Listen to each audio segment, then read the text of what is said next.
decided I want to start playing music somewhere. You know, I had a bunch of songs I'd written. I'd never really played them for anybody. And I wrote a song about my uncle I was named after and played it for Mom and Dad, and they went to tears.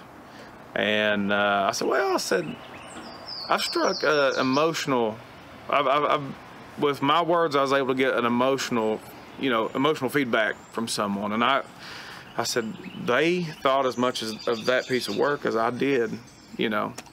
And so I wrote that song, and, you know, we're trying to get shows and stuff, and I meet my wife, and we're playing shows, and then we get married and we have a child.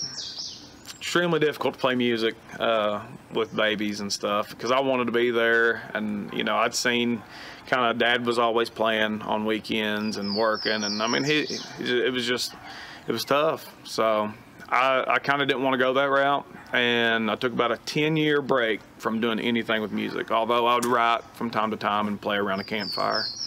And then just last year, I decided to, you know, put all my stuff out there.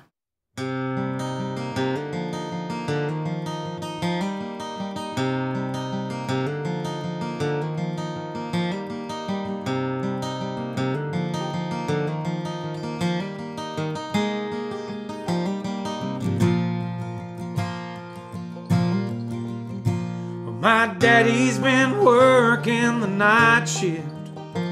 My mama's been cutting hair. Sister's too young to know we're poor, and I'm just too drunk to care. But we never did without what we needed, and sometimes the going got tough. I'm not telling you it was easy, but our family was always enough. Oh, there, you've got the best of me, and it's clear I'm never alone, far or near. It don't really matter, 'cause man, Lear will always be home.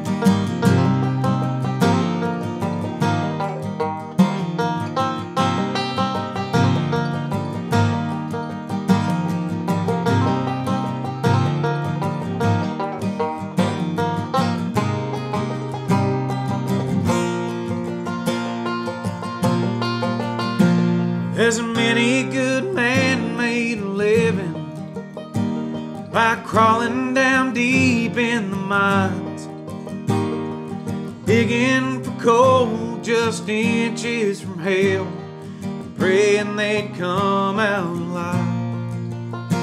And nowadays it don't do that much digging, and a mining job's harder to find. Plenty of beauty tucked back in these hills, and some pretty good folk left behind. Oh, man, you've got the best of me, it's clear. I'm never alone, far or near. It don't really matter, 'cause man, Lear will always be home.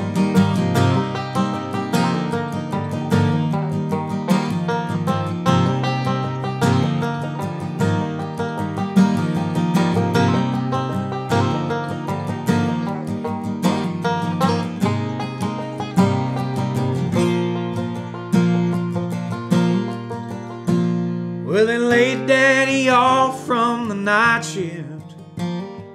Mama, she's quit cutting hair.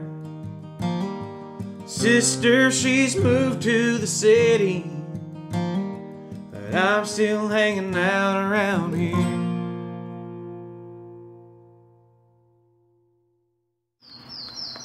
Van Lear, that is, anytime I play that song live anywhere, I tell everybody that that's the God's honest truth.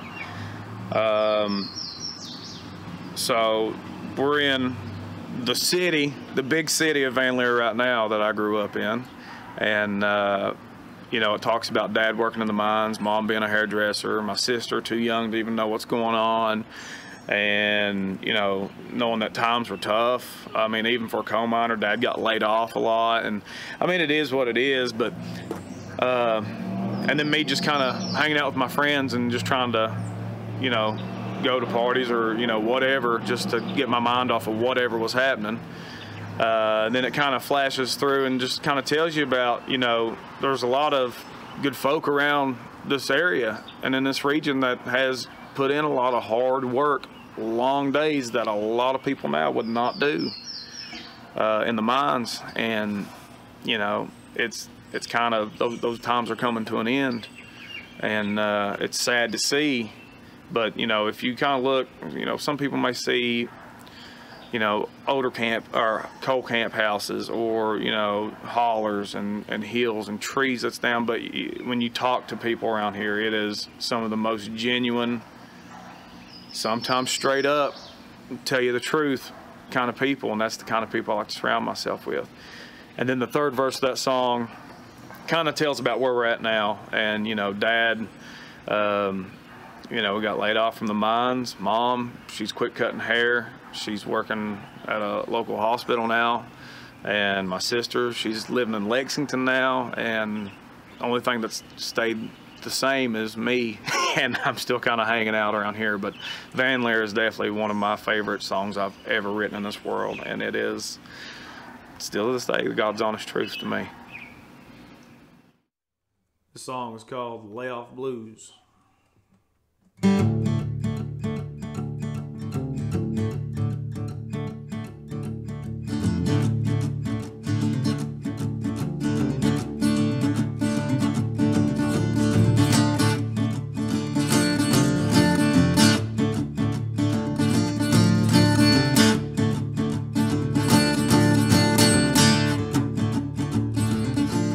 Well, I'm going up the holler, gonna buy myself some pills.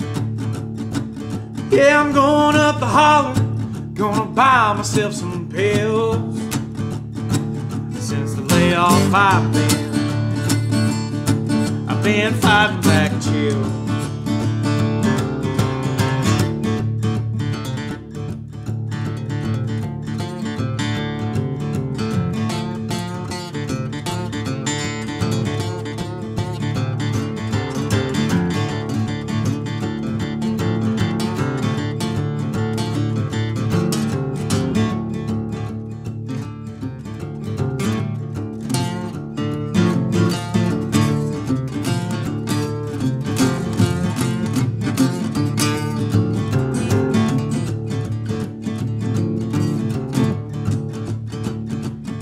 Well, my back's been hurting from digging in a hole.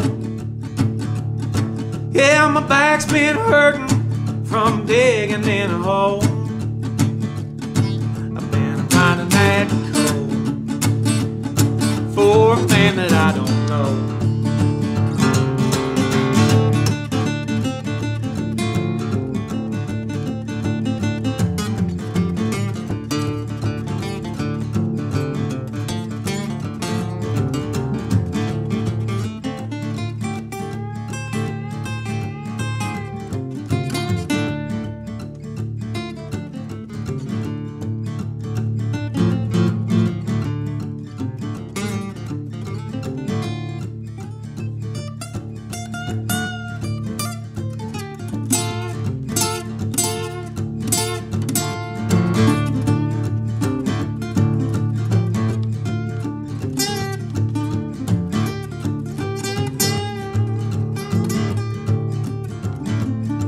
Well, it's a mighty hard life with no money coming in.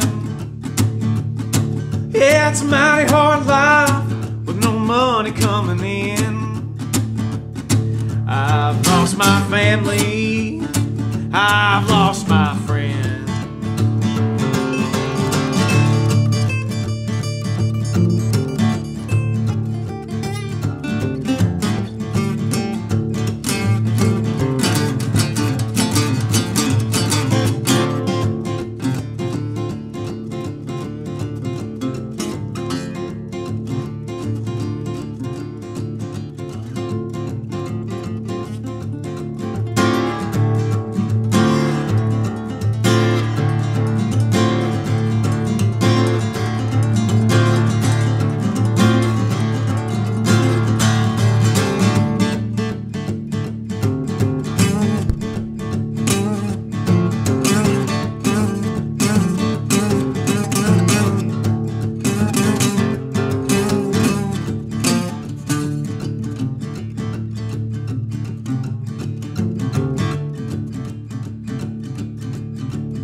So Layoff Blues. I really just wanted to have a blues song that had awesome solos and riffs in it in my catalog, to be honest with you. Lyrically, I don't think it's my best work, but I think it's simple enough that it gets the point across, and you can kind of get the imagery of maybe someone who has been laid off in a mining town that's struggling to survive, and there's only one way pretty much to get by. So, but as far as me penning that song, I was looking more for a blues song to change things up a bit.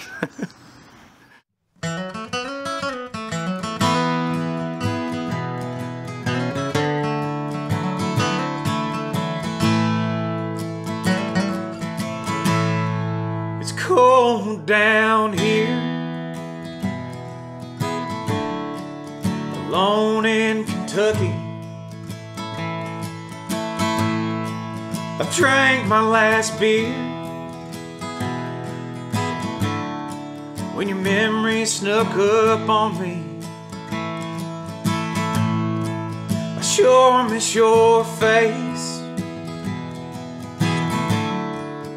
laying on my shoulders. You know it always did make it seem a lot less colder. She's got a smile that can make the devil grin. She's got lips like good aged wine. Well, she's in the flatlands, she's doing fine, and I'm in the hills living off of yesterday's time.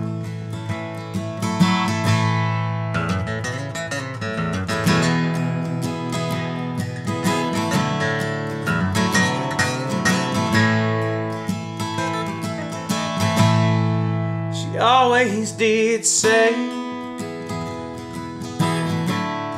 she could stay here forever.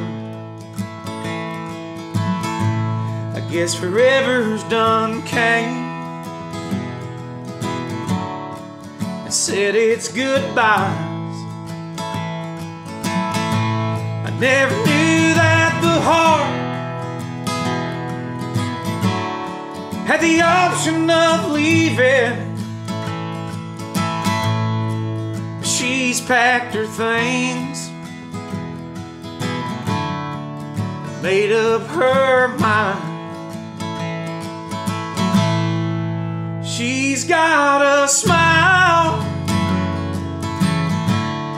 that can make the devil grin. She's got lips like good aged wine. She's in the flatlands, she's doing fine,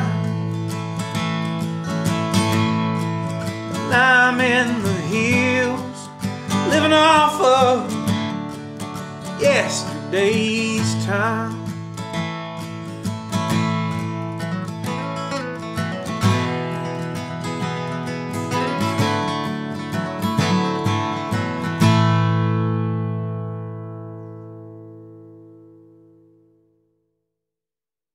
Yesterday's Time.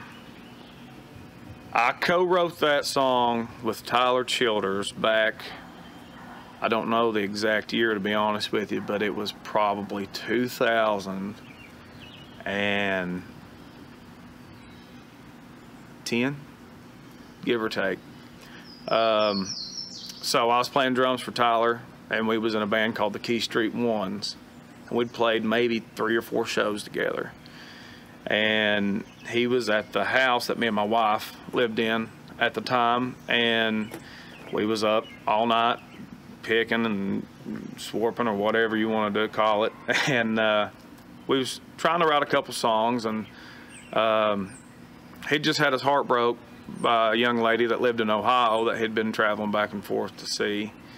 And so I said, well, right there's what we need to write about. I was like, what better time than now to try to pin this song down? So we went back into, my wife was pregnant with my first son, Brody, at the time, and we went back to his room that we had been preparing with the baby crib in it, and we sat down at a little desk that I had, and I pinned the first verse, and we collaborated on the chorus, and I said, all right, I was like, your time to shine, hit that second verse. And we started going back and forth, and he got that second verse pinned, and Yesterday's Time was born, and it had stayed in my notebook from that time until probably 2018 when I stumbled back across it. And I said, man, that's too good of a song not to play. You know, let's put it on something. And you know, when we shot this, I said, let's put it out doing this. I like the raw sound of this. So yeah, that's Yesterday's Time. That's another one of my favorites.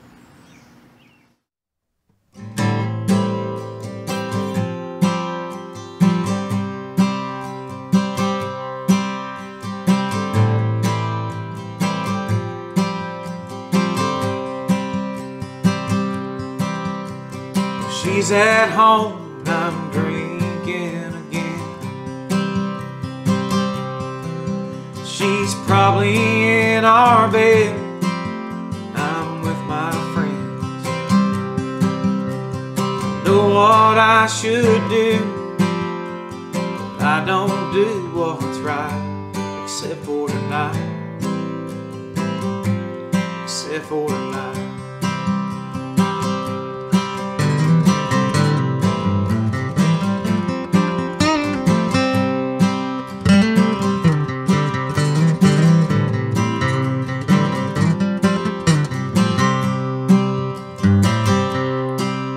I'll pay my tab and I'll head back home.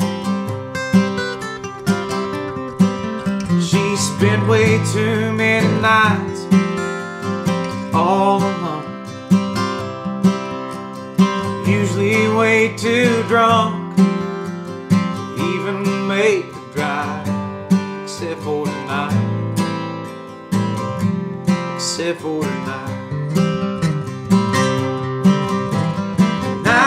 Coming home, and I'ma be a better man, like the one that she needed when the old me left again. But she's thinking she won't see my truck pull into the drive, except for tonight, except for tonight.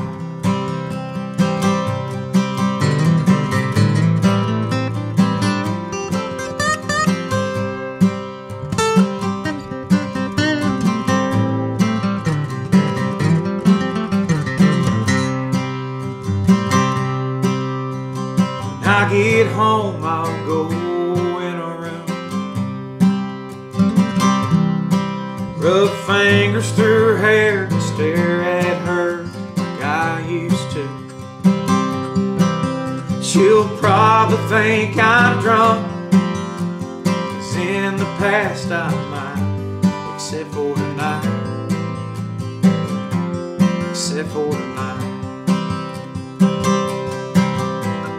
I'm coming home, and I'ma be a better man, like the one that she needed when the old me left again. But she's thinking she won't see my truck pull into the drive, except for tonight,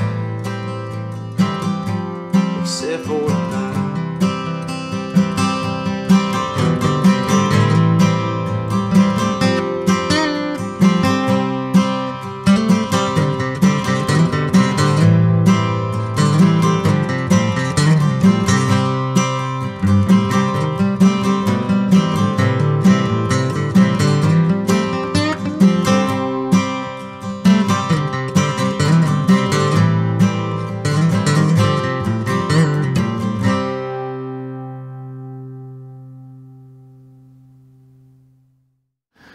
Except for Tonight.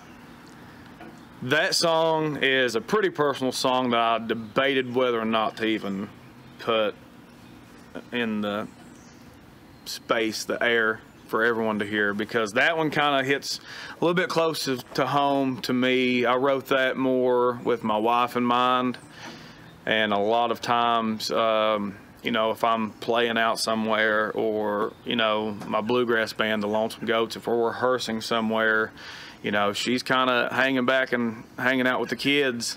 And this was kind of like a, I want to say a thank you letter, but more like an apology letter. You know, more, you know, a thank you for being awesome, first and foremost, but I'm sorry that, you know, I can now see how in the beginning it was kind of rough. So there was a lot of nights that, you know, I would either stay out of town if I played in West Virginia, or if I played over in Virginia, or if I played, you know, somewhere that was over an hour drive for me. I didn't want to come back home after playing a 3-hour, you know, gig. And so I would stay over there, and I'd usually take, you know, my dad travels a lot with me, and then I'll take a couple of my buddies with me, and, you know, we kind of have fun while we're out there, and you know, we try not to get too crazy, but I treat it kind of like a mini vacation, and I felt kind of selfish for doing that. So now, you know, the way I do things is a little bit different. You know, she always gets the first invite to everything, which she should have in the beginning always. But Except for Tonight is, you know, just a song I wrote about me, you know, making that change and saying, you know what, you know, I may be playing 2 hours away, but, you know, tonight I'm going to come home. And, you know, she's there at the house. Probably scrolling TikTok or watching, you know, Grey's Anatomy or something, but, you know, I'm gonna surprise her. And, you know, and just like with her, she'll probably think, you know, well, he's gone crazy or something, you know, this, he don't mean it, or, you know, but she'll probably, you know, my whole thought process is now, like, tonight, like, it's, you know, I'm coming home tonight. You know, I'm gonna be dad. I'm gonna, you know, I'm getting older. It's time to quit acting like a fool. So, yeah. Except for Tonight, that one's written as an apology letter to my wife.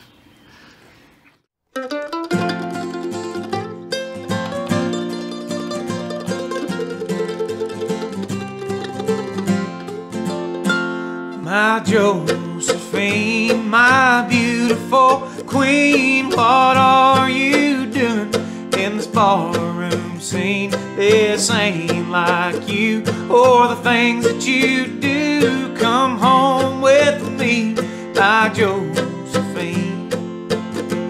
I know we fought here quite a lot. I know we've said some things we don't mean, but not this way. Hear what I say, come home with me, my Josephine.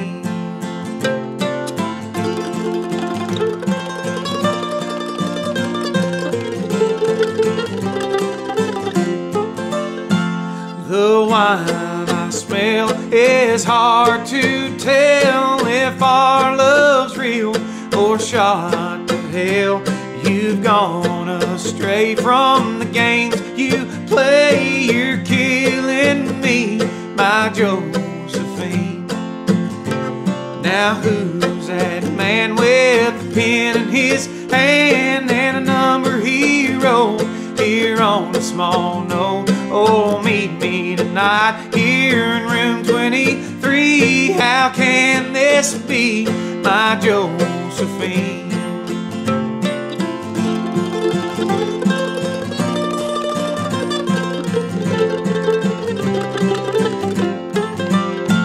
If you leave me, my life cannot be. I'll go insane. I'll set my heart free with a dagger so sharp here right through my heart. For your love I'll bleed, my Josephine. My Josephine, my beautiful queen, what are you doing in this barroom scene? This ain't like you or the things that you do. Come home with me, my Josephine.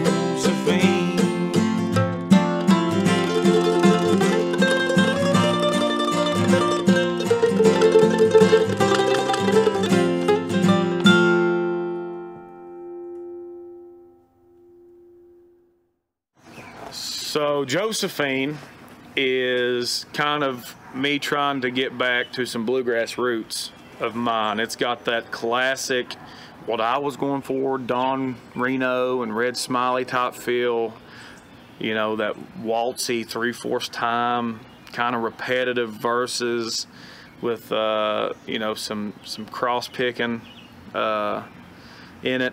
And when I was penning that one, there's no girl that I know in this world named Josephine.